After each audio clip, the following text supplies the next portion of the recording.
50, yeah. Okay. Great. Hello, everyone. It is my very great pleasure to introduce Lewis. Right. Sorry, Jerome Lewis from UCL, professor in social anthropology. He is very well known for his work of over 30 years working with Indigenous groups in the Congo-Brazzaville.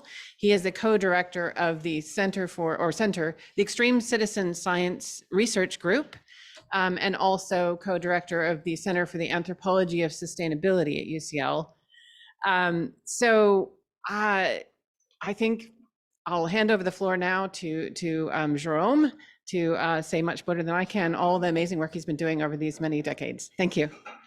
Well, thank you very much, Connie, and very nice to meet you all and talk to you today.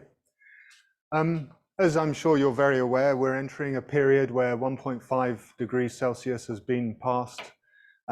It's only going to get more unpredictable, and with that unpredictability comes great extremes of weather, and the way we think about how we manage environments is clearly being challenged. And the sorts of assumptions of reliability, stability, and predictability that were common to the way we would think about long-term environmental management are starting to dissolve. And in other work I've been doing, I've been looking at the life process and how life deals with the uncertainty and unpredictability of big events. And we have many examples, of course, in the history of life of these cataclysmic events that you could never predict, that have such a huge impact on the possibilities of the future that you can't really prepare for them. But of course, life has found a way to do that, to prepare itself for those unpredictable, calamitous events. And what it does is it generates diversity. And of course, sexual reproduction in multicellular organisms is one example of that way that life assures diversity, every individual being unique, so that whatever does happen, there's some chance that one of those unique differences will have an impact to allow that species or that particular variety of person to continue into the future. So what I think that translates as in our current predicament is that we need to be thinking about not singular solutions to these very serious environmental problems that are emerging in our time, but a multitude of solutions. And we need to be thinking about how we can create the best or different tools and methodologies that enable us to build collaborations with local people who inhabit the places that need to be protected and have indeed been looking after those places very often for very long periods of time. So how in the future can we ensure that the sort of diversity that already exists, and you're probably very well aware that 80% of the remaining biodiversity is in the land, on the lands of Indigenous people and local communities. And that really means that as we think about the future of conservation or the future of managing these very important biospheres, that we think of how we can collaborate with the communities that live there rather than come and impose colonial style protected areas where everyone's kicked out and experts like us come and dictate how the future of those landscapes should unfold. So what I've been really trying to do in the past 15 years or more is develop techniques that enable local people to express their particular, in anthropology we have these words, ontology and epistemologies, the ways they organize the world, the ontology that they have that describes those landscapes that they inhabit, the epistemologies that they employ in order to know about those places. And they're very often not, they don't map neatly onto the sort of scientific methodologies or approaches that we have. So part of the challenge in creating the space for collaboration to occur is to try and support local ontologies and epistemologies to become present in those spaces and in ways where they can dialogue in productive ways with other ontologies. And as we're all academics, of course, scientific and Western ontologies being key to that. So what I'm going to be talking about is some of the ways we're trying to create what's sometimes called a third space, a different place where both ontologies and epistemologies can come together, can share their knowledge, and see how they can productively dialogue to find solutions, to address problems, and to better manage these places.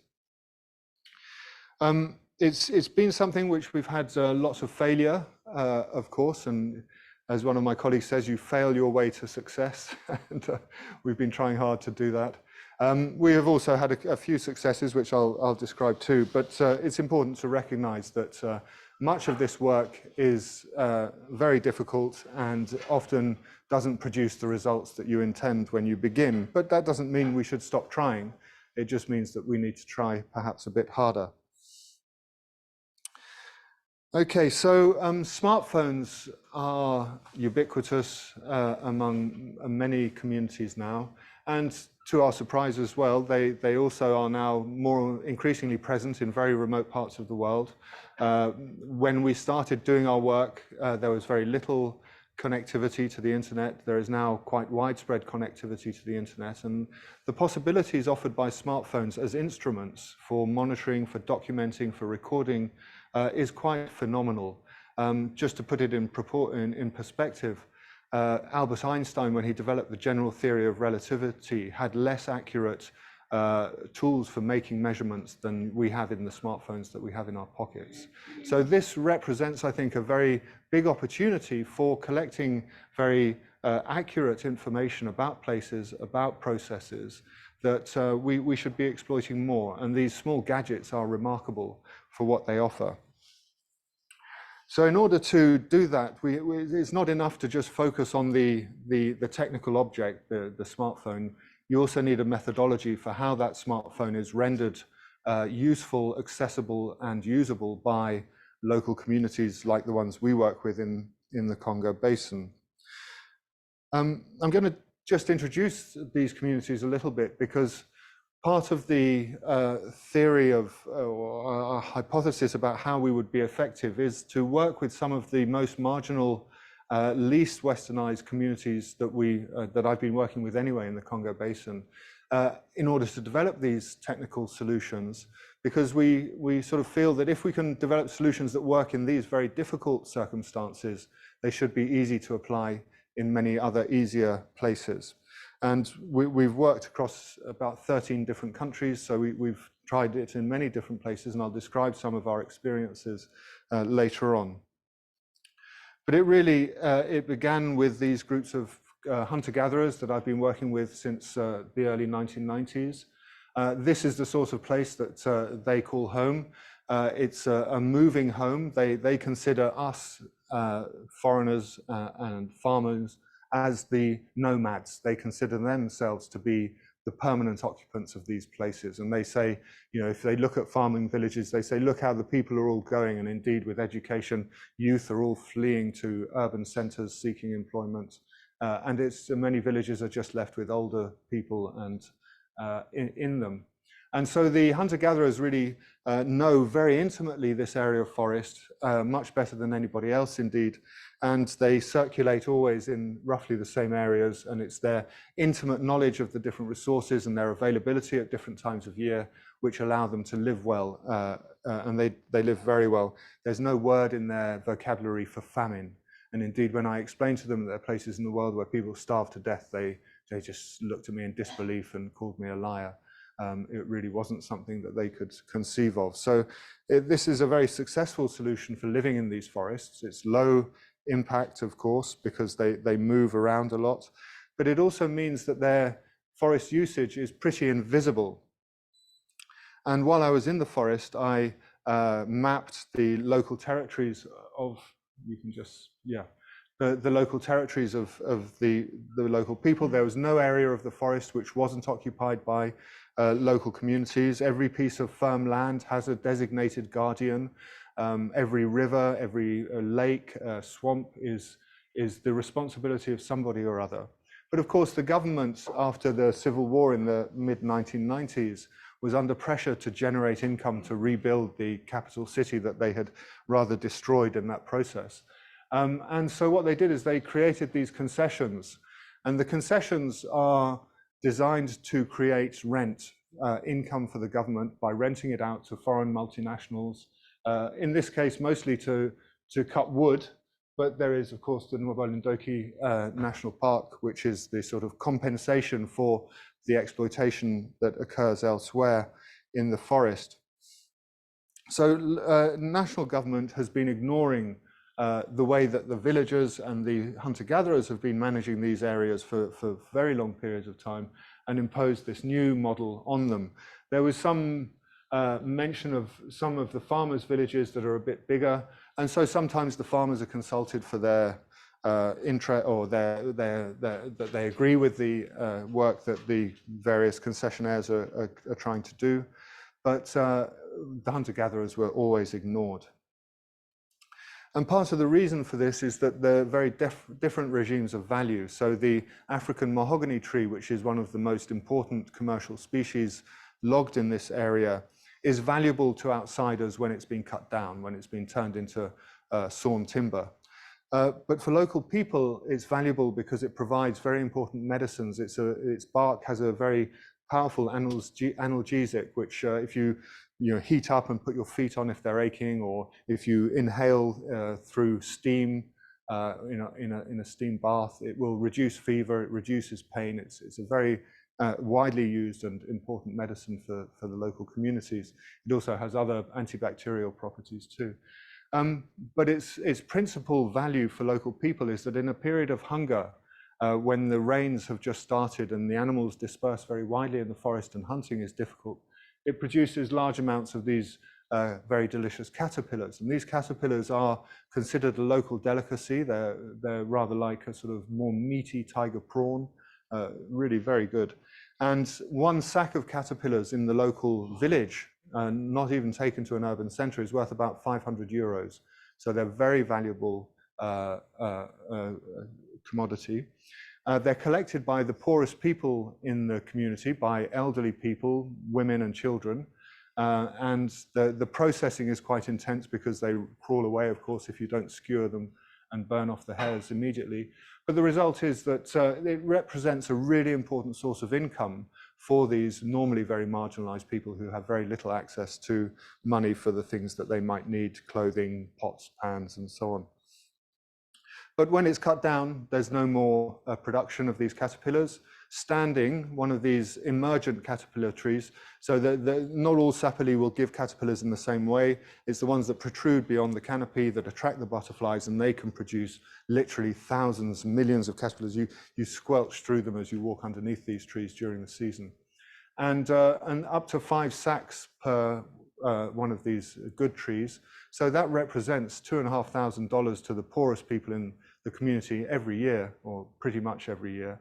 Whereas when cut down, it represents some, I think, $15,000 to $20,000 per tree once it's exported. And obviously the prices vary greatly depending on international markets. So these different regimes of value would suggest, of course, that sapelli is more valuable standing than it is cut down, but because the decision makers aren't so interested in those standing values, they encourage the cutting down. And very quickly, I've witnessed areas of forest like this, just within 10 years becoming areas of forest like this. And the power of Western machinery to transform landscapes really is quite remarkable. The logging company that dominated the area where I did my fieldwork decided in 2003 they wanted to go for a Forest Stewardship Council, and this was the first company in Central Africa to try that. There was a company that had tried and failed some 5 or 6 years earlier in Cameroon, but this CIB, this company, was the first one to actually manage to hold on to their certificate once they'd been granted it. But their big problem was how to address indigenous people and the local people who they should make sure Principle 3 of FSC says you must have no conflicts of interest with local inhabitants and other forest users, and how to do that. So that's where they asked me to help. We had lots of meetings in boardrooms where my hunter-gatherer friends would come and feel extremely intimidated by the relationships that people had in those spaces.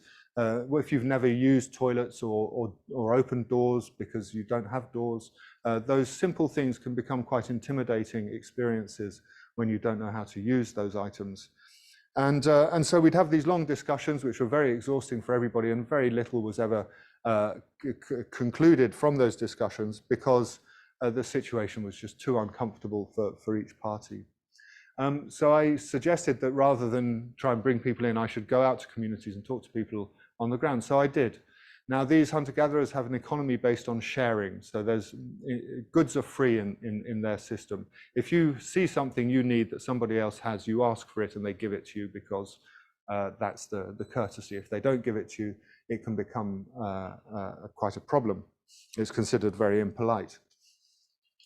So I asked my Benjeli friends, I said, well, what do you think about these loggers? They'd like to cut down sapele trees and some other trees too.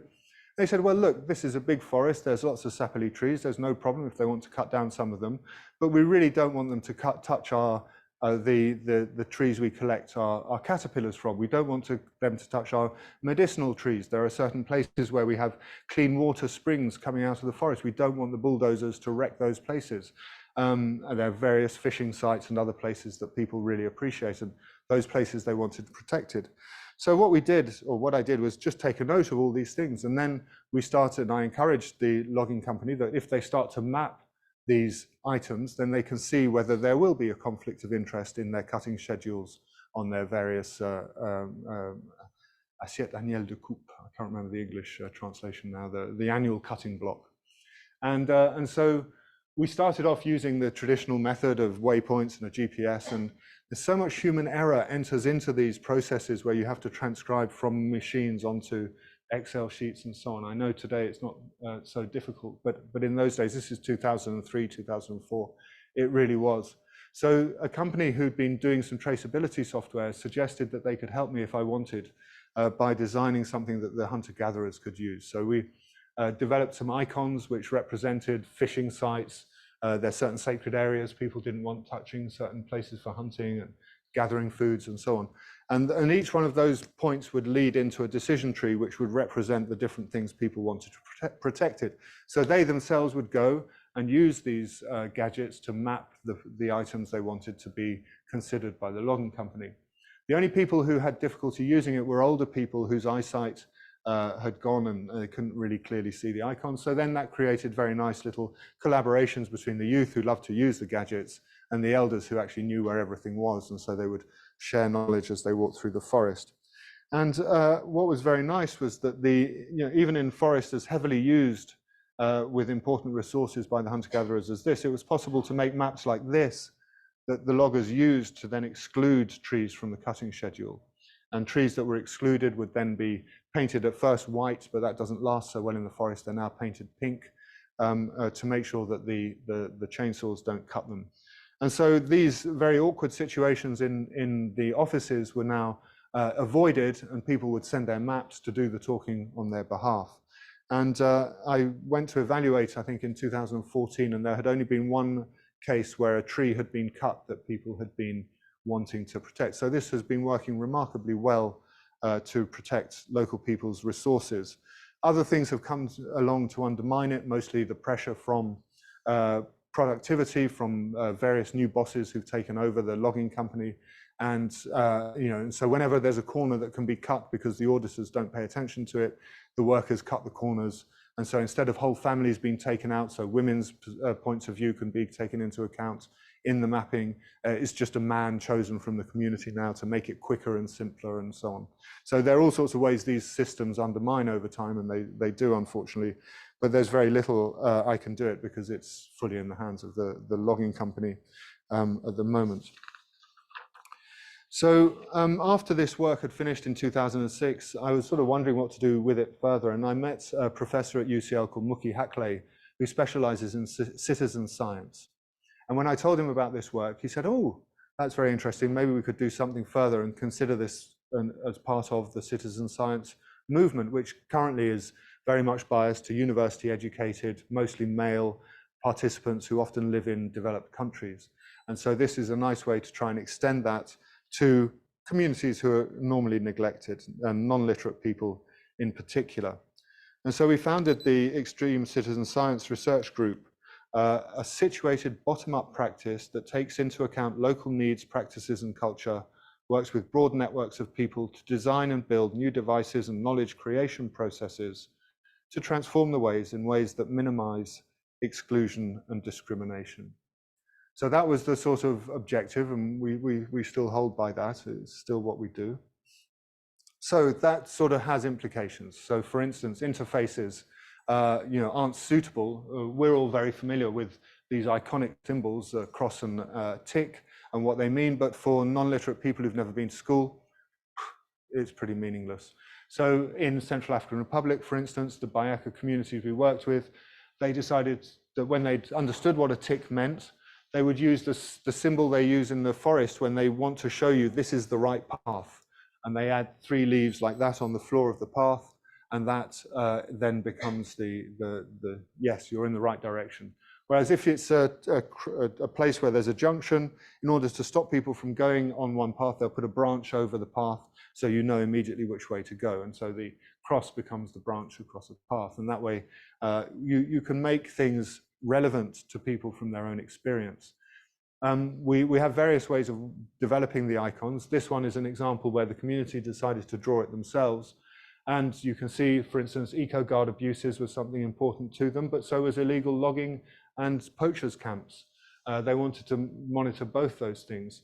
They also wanted to, for instance, monitor births and deaths because they're not considered citizens by the nation of Cameroon. So by being able to use they understood what the smartphone can do in terms of date and timestamp. They thought that would be very useful to help them start to monitor births and deaths. And then another one, for instance, here, alcohol production.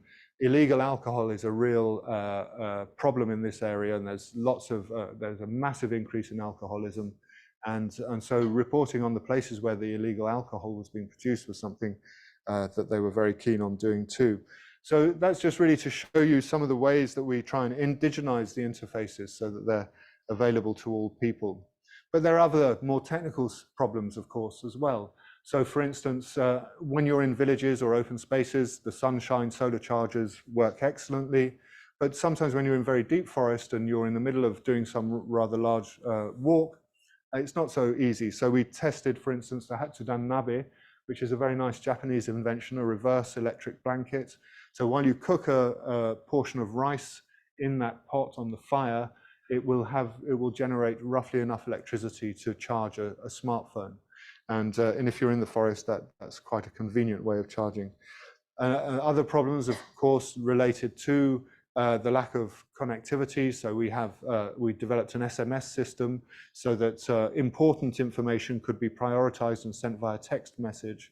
That doesn't work, of course, for photographs.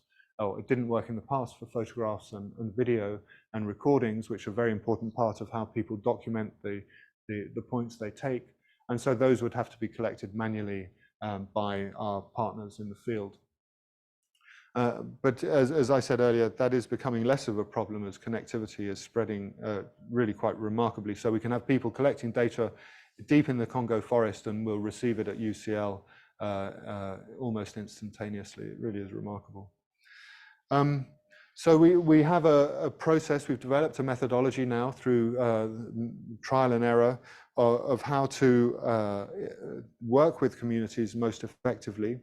And the key is to work with free, prior, informed consent in the first phase. So that means to really explain to the community what it is you plan to do with them and what, so sorry, maybe I should start slightly differently. So one thing we do is not to say what we plan to do at the beginning. So for instance, we might have, I'll use the example of ZSL wanted us to do anti-poaching monitoring with local people.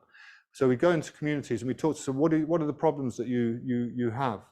And if they mentioned poaching as being a problem, then we would suggest that we could help them to address that problem. And that was the way that we would try and make sure that the engagement was as genuine as possible. And then once we'd agreed that yes, or the community agreed they'd like to work with us, then you need to explore what the positives and the negative potentials of that collaboration are and start to explain how that can be avoided if it's negative and how it could be enhanced if it's positive. So local problem identification, then we get the agreement, free, prior, informed consent process, which is ongoing because in Central Africa, it's not just a one-off thing, it's an ongoing relationship you need to maintain and people can withdraw at any time. And so we would then start to design the decision tree, the actual process by which they would document the items they wish to collect. And here you can see the decision tree being worked out on the floor with big cards so that people can do it. Here we've got local community members drawing the icons that they want. The way we test icons is we hold them up without saying what they are and ask the people to tell us. And if everyone manages to tell us correctly, we know we've got the right icon. If not, then we go back to the drawing board and try and make another icon. And people would, sorry, did I? Yeah, so then the testing, once we've developed the decision tree, we get different parts of the community to test it. So young people, elders, women, men, and so on, going off, looking at it from their point of view. They notice things missing, they notice things that they want to add. They tell us, and then we can add them in. This is an example of some anti-poaching software that was developed by a local community in Congo. And this is the front screen, the one in blue. And so one of the things is that poachers would often leave stashes of weapons in the forest. You'd find dead animals and blood trails and so on, poachers' camps, stacks of trophies of various sorts. For instance, if you follow that line, you get to ivory. There are often houses which would keep lots of ivory, and then various sacks of meat and so on. But then eco-guards, one of the issues around eco-guards was that they would beat people up. And local communities were very keen to record this so that they could document the abuses they were going through. And so these represent different misbehaviors by eco-guards that the community members wanted to report on. But at the same time, they also wanted to report on the poaching that's going on, because it is a serious problem and it is their animals that are being poached. And so people did want to report that too. So one of the very interesting things is that wherever we have done anti-poaching work, communities also want to record living animals. And that has actually proved to be extremely useful in some of the projects we've done. This is from work in the Dja Reserve, or around the Dja Reserve in Cameroon with ZSL. And we started off with I think a 4 or 5 year Darwin project funding, but after it finished, it was so important to ZSL that they've been funding it through their own sort of project funding to continue. And the reason it was useful and productive was that not only did it lead to seizures, some important seizures of ivory and other illegal wildlife trade items, but it also led to some arrests of some very important actors within the networks that do this illegal wildlife trade. The unexpected positive thing was that they could then see where the animal corridors were around the reserve, where the elephants were walking to get further afield and other animals. And this was really important for developing later strategies for the patrols of eco-guards, so that they would make sure that those areas didn't have poachers installed in them and so on. So there were all sorts of other benefits which came from this kind of collaboration. We worked in East Africa with some Maasai communities, and they're very worried about the impact that building conservancy is having on their wild plant medicinal plants. And so in an extraordinary 2 hours, they listed 126 different medicinal plants that they wanted to document in the local area. And we went round and we started to document these plants. But what we found is that they didn't like the decision tree. So what they actually wanted was just a swipe through, so they could just go a bit like you do on some social media platforms.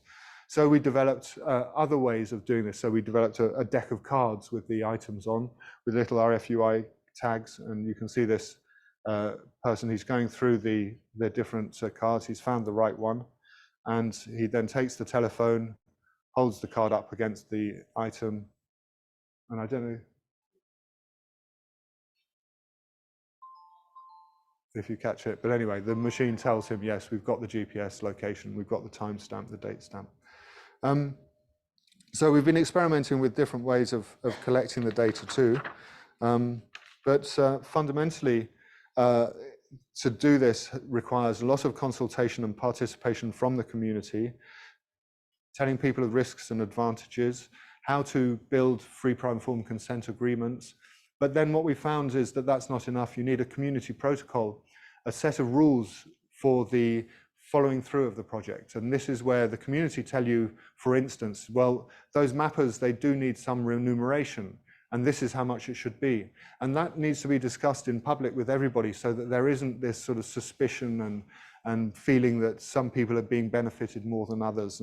And that helps to prevent lots of problems down the line in the relationships and running of the projects. Who's responsible for keeping the phones in good order, keeping them charged, making sure that they're, those sorts of things you just need to work out with people so that the project can start running itself. Co-designing the decision trees and icons as I've just mentioned, and then people going out and starting to collect data. You need to correct and validate those data. So there's a process of reviewing it together with the mappers and other people. But then actually what takes more time from us, the organizers, is organizing for action, how to address the problems people are identifying. And that requires building a network of community representatives. And we found it's much more useful and helpful if communities connect with one another to discuss the issues that they're identifying and start to develop their own shared messages for advocacy. And it's that peer-to-peer discussion which is much more effective than you, the expert, coming in and saying this is what you need to do and this is how you'll do it. So we also then had to make sure that translated into some sort of action. So arranging, we did a lot of work on illegal logging, which was very big in Cameroon. And we would take local community representatives, come and present the maps of the illegal logging to the local forestry guy, but he was actually involved in the illegal logging. He was the one giving out the permissions. And so it became one of these awfully difficult, awkward situations. So what we ended up realizing we had to do is always invite the superior of the person who we were presenting the data to be present in the meeting. So if it was the local, you'd have the regional boss. If it was the regional level, you'd have the national boss. If it was at the national level, whoever were the main funders of that particular ministry or contributing to those particular processes, they should be invited too. So, and that oversight tended to undermine the potential for those very awkward situations to develop. And then, of course, monitoring and reporting on the efficacy of those actions is something which requires a lot of effort and time. So that is the basic structure of how we do Excite, but we've been developing a bunch of other approaches now, which I'm just going to briefly introduce you to.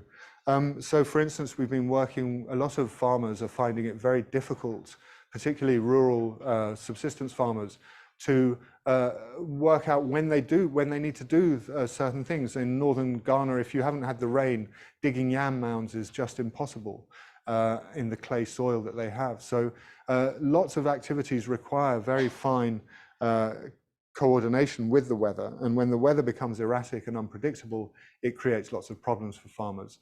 The other thing with when you get these heat spikes or dampness spikes, it leads to particular illnesses spreading among plants, pests as well, of course. And so this is a project we did in Nigeria, in Western Nigeria, and the farmers contributed by first mapping their farm, and they could do it either just taking a GPS point on the farm or actually mapping it out on a satellite image. And then they would add information about which crops they were growing into that data so that they would be aware of it, but also one part of the network was an NGO that supported local farmers, also the regional government's agricultural extension workers. And so people could then describe whatever they wanted about their farm, but they could also describe problems and issues that they were facing and ask the community of other farmers involved in this what they were doing to address the fact that their yams have started to dry up and shrivel or whatever it is. And so the way that these questions were then shared was in text form, but also in voice messages.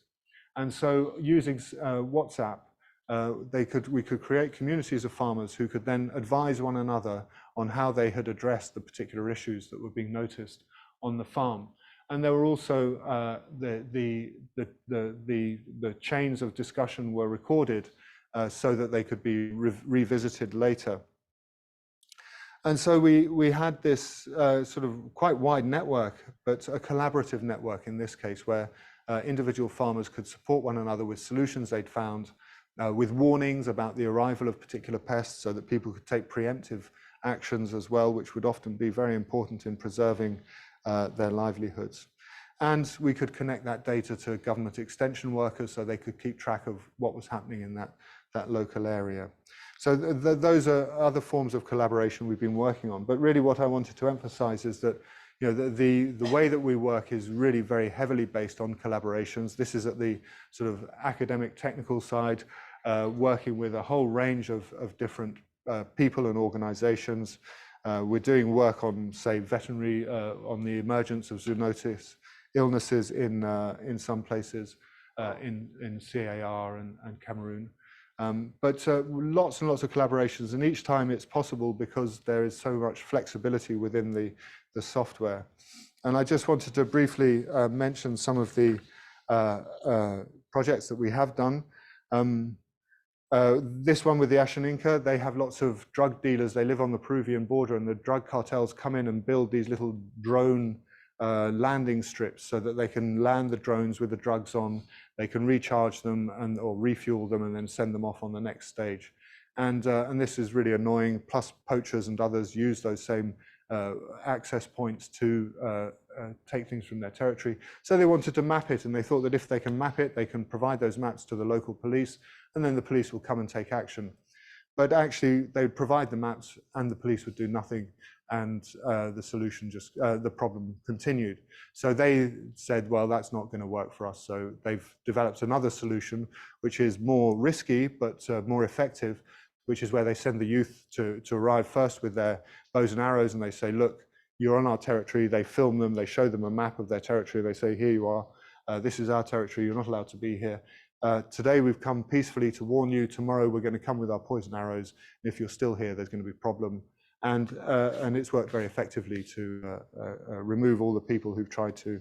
But it's a risky strategy, of course. And so that's an example of failure. In the Panatal, some work done there with the fishers was really demonstrating that they needed much larger areas to fish effectively.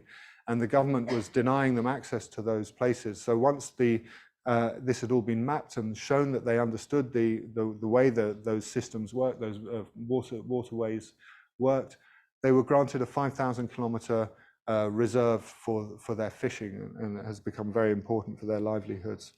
We worked in the Nyai Nyai Conservancy with the Khoisan who live there, and they have a big problem because cattle herders bring cattle to water at the water holes that are intended for the wild animals, and this destroys the water holes. It makes them all muddy and unpleasant, as well as frightening away the animals, of course, the wild animals.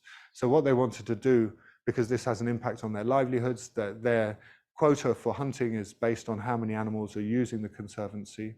And so if there aren't many animals, then their quota for hunting is greatly reduced. So they wanted to take photographs of the ears of the cattle so they could identify who the owners were. And similarly to the Ashaninka in Brazil, tell the local police so that they could take action against the owners of the herds. But of course, the local police were mates with the owners of the herds, and so they didn't take action, and that didn't work. So then the SAN wanted to get more involved in the annual game count, which is on the basis of which is what their offtake can be as hunters. And so we worked with them looking at how they could understand and read maps, and we've done quite a lot of work on geographical literacy among non-literate people, how it works and how it operates most effectively, and that's been much more successful. In the Prey Lang forest in Cambodia, the University of Copenhagen adapted the software for use there, and they had a remarkably successful project with local communities catching illegal loggers and chasing them out of the forest, making reports on this, and actually being very effective. They've even created a protected area within the Prey Lang forest now as a result of local community action. So a great range of projects. One project in Zambia, for instance, was to document flooding in urban areas, because with the extreme rainfall that's coming, flooding becomes very much more serious, and so people wanted to start monitoring where it's happening so that they could take actions to try and mitigate against that. So a very wide range of different projects. In India with the BaYaka. The BaYaka are hunter-gatherers, and they always avoid the landslides. Since tea plantations have been planted all over the hillsides, when it rains very heavily now, they get very big landslides, and many newcomers have installed their communities along valleys, and so they're very vulnerable to being covered by the mud. And the BaYaka never get caught by the mud. They're always able to preempt and predict when these mudslides are happening. So they're now monitoring the forest in a way that they do, and the way that they use different signs coming from the forest to know that mudslides will be coming soon. And so they can share that knowledge with the local communities and protect them from being covered. So those are just some of the projects that we've been working on. But the sort of real sort of core of all these practices, as I've been mentioning, that communities define or co-define the agenda. That's always very important for their participation. FPIC community protocols, that they are supported to do this work, and their capacities developed. So it's a long-term engagement with a community, then creating access to these different places where they could, in theory, find solutions to their problems. And the challenges, of course, are that this all takes a lot of time and effort. It's not a quick solution if that's what you need. People will need technical support over time, and working out long-term sustainable solutions for doing that are not self-evident. And though we've had some success, the loggers have been using it now for over almost 20 years, but that's an exception, really. We've now got a build with just a new entire sort of rebuilding of the software, which is one of the things if any of you are planning on building apps, it's a nightmare, because every time they change the operating system on mobile phones, you have to then update your app to stop it from glitching. Anyway, so this is the latest one we've done. New entry system, just using the patterning that many of you will be familiar to help protect people if they're collecting potentially sensitive information. We now have a whole screen so that you can just do on the phone. You can program the phone and develop the software just based in the phone itself. You don't need a laptop computer next to it, and you can check and validate and test it as well to see if it works well. And then, of course, people collect. They can record messages, extra information about things that they've seen. They can take photographs of what they have seen as a way of documenting things, and that can be shared in various ways. We've also now developed a much more, it looks a bit complicated and you can't see very much, but it's easier now to edit mistakes that people may have made as they've been collecting information.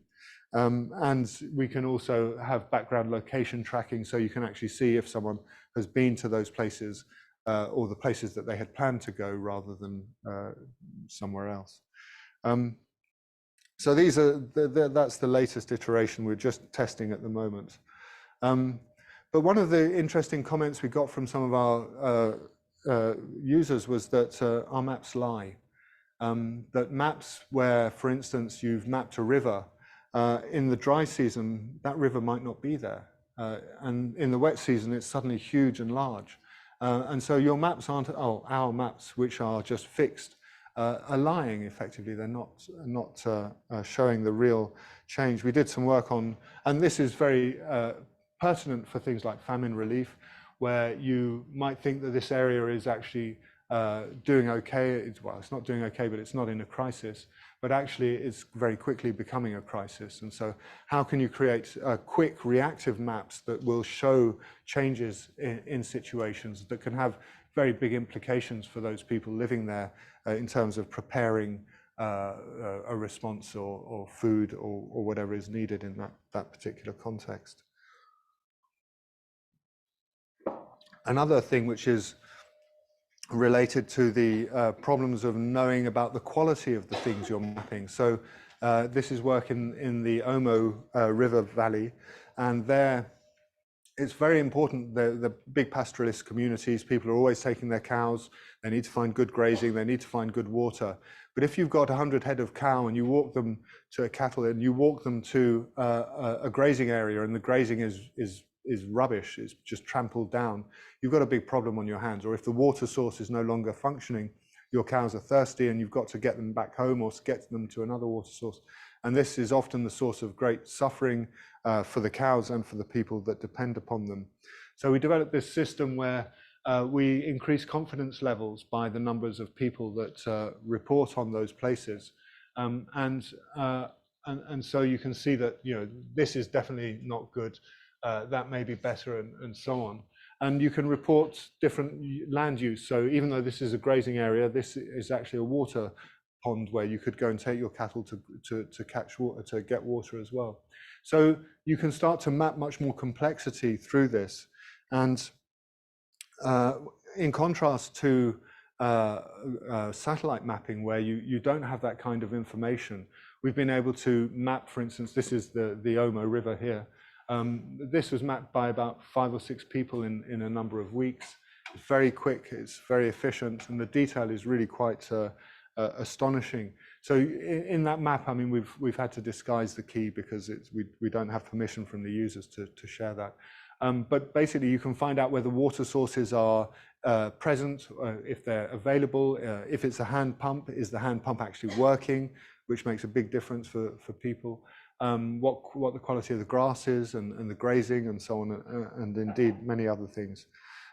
This is an example from the forest where you can't see from above under the canopy, but there are elephants constantly moving through this forest, and knowing that is only possible through this ground data that people are collecting. And so you can plan your animal corridors. And it's really key to also ensure that if people want to, they can start sharing this on social media. And a lot of our work now is to work on how we can connect up with different social media platforms, depending on what's used mostly in those particular countries. And we're also trying to work out ways to connect with direct payments, so that if, for instance, you're doing a forest restoration project, if a community's planted lots of trees, they can go by, photograph those trees regularly, you can see them growing, and then organize some sort of direct payment to communities. That's work we're just about to begin in Cameroon and CAR now.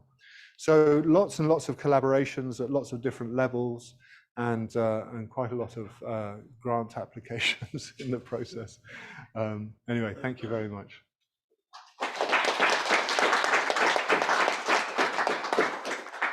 Many thanks, Jerome. Sorry, so Mary. now we have some time for questions. I mean, 15, 20 minutes.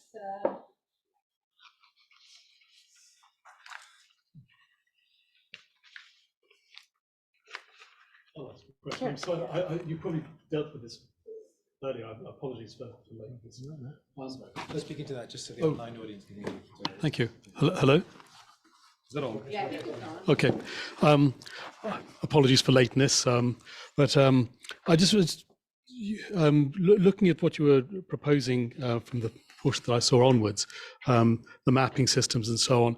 How do you start to actually designate somebody to act as an arbitrator or a facilitator? Because inevitably, when you start getting maps of land or ownership, you'll get people that will start to sort of get boundary creep, or their view of their ownership or their area under their custodianship is different to their neighbor. How do you start dealing with that? And does that immediately create a different type of conflict to some of the things that you're dealing with to start with? Well, thank you. Very good question. One of the, we were very apprehensive of this problem. And as a result, we've been avoiding polygons as much as possible, because that's where all that trouble starts. But in the more recent work we've just been doing in Ethiopia on grasslands and water sources, it's only possible through starting to document polygons, because of course, you know, the grassland isn't just a single point. So in those situations, we haven't attributed ownership or referred to it in that case. There are other examples where we do need to focus on ownership, but where we've started using the polygons in Ethiopia, it's much more to do with judging and estimating the quality of that resource. And it's up to the person collecting the data whether they want to keep it private or whether they want to share it, and that's always an option. We basically operate on the principle